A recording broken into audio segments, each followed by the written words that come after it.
we're featuring a number of pieces of equipment which the RF distribution market in India is interested in, and I'm pleased to say we're having a good year, especially on various sectors move towards RF switch matrices covering IF and L-band routing.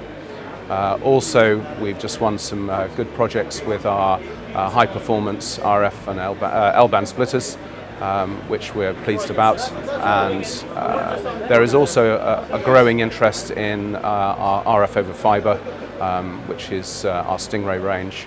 So as a manufacturer of RF kit, we're really pleased that the Indian market is starting to look at good quality RF distribution, moving away from patch panels and the way that they've been doing it for many years. So generally, I'm quite confident that the Indian market is going to be a very good market for us over the next few years.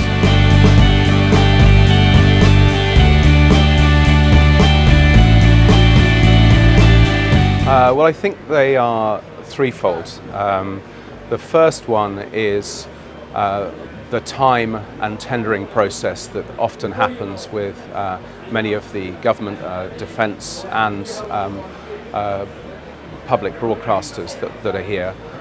Here in Delhi, of course, we have the likes of Doordarshan, a very impressive broadcaster, and also some of the big government integrators such as Bharat Electronics.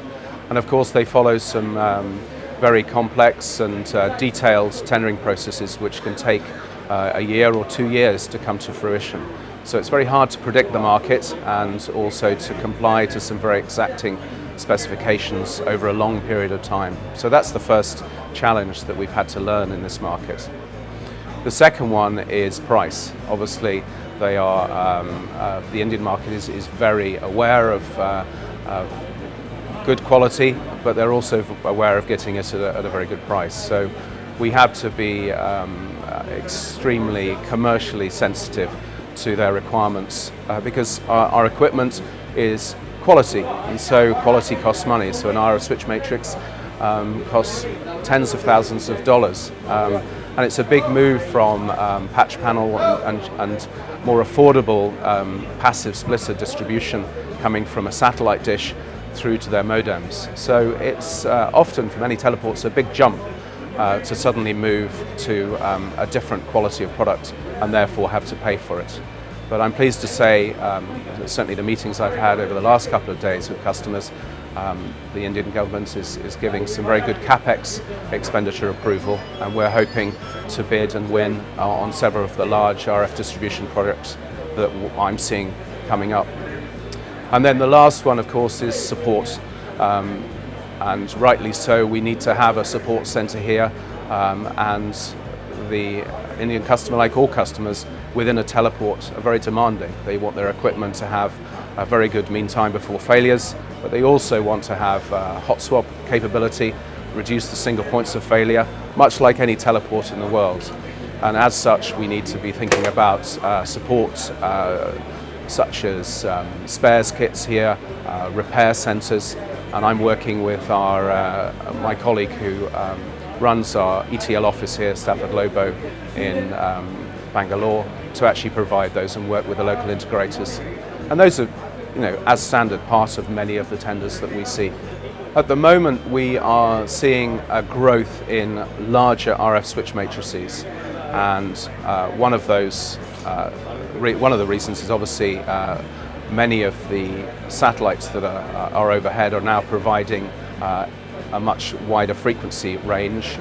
Certainly a customer that we're working with in southern India at the moment is going to be looking at putting more HD channels on their services to something like 15 or 16 languages that they broadcast around the region. So that means more downlink, and it actually means more uplink as well. But it also means more switching of those feeds to a number of different IRDs which are dealing with different languages in the local area.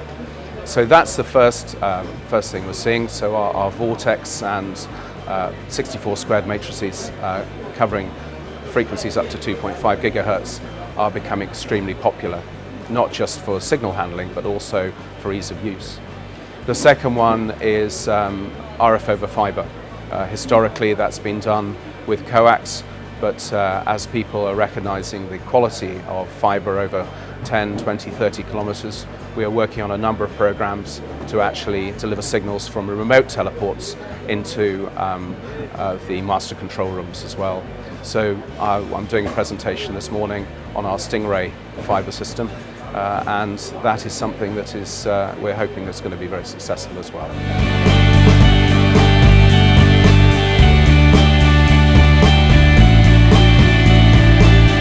As with all our designs, I often find that the teleports around the world pretty much have the same problem in a different way.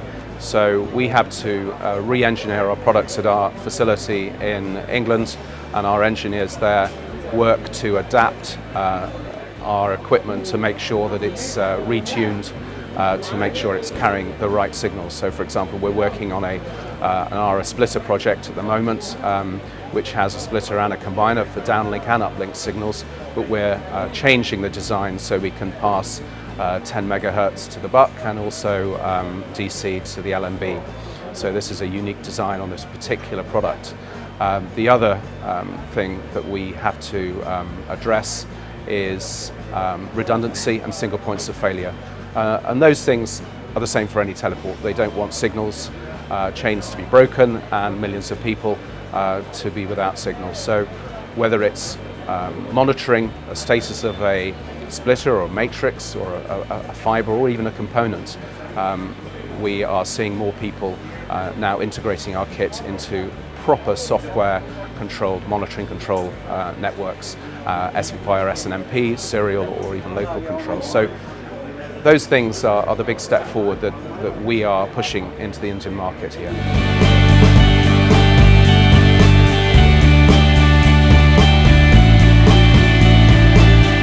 Two hours in, we've already had 10, 15 visitors. What's interesting is that the satellite industry obviously has good press and bad press. There are always threats from cable networks and especially IP, but I'm pleased to say that Satcom's industry seems to be very healthy here. Certainly the government and defence sectors recognise that satellite is a dependable and always available system for carrying signals. And so within a network within India, where perhaps laying cable and laying IP is not as reliable as, say, instant satellite, I think this market still is very promising for the Satcoms industry, and I'm pleased to see that. The challenges here that I'm talking about is to make sure that they recognise ETL as a quality supplier to that satellite market, and we'll be working with a number of different partners here to reach those projects.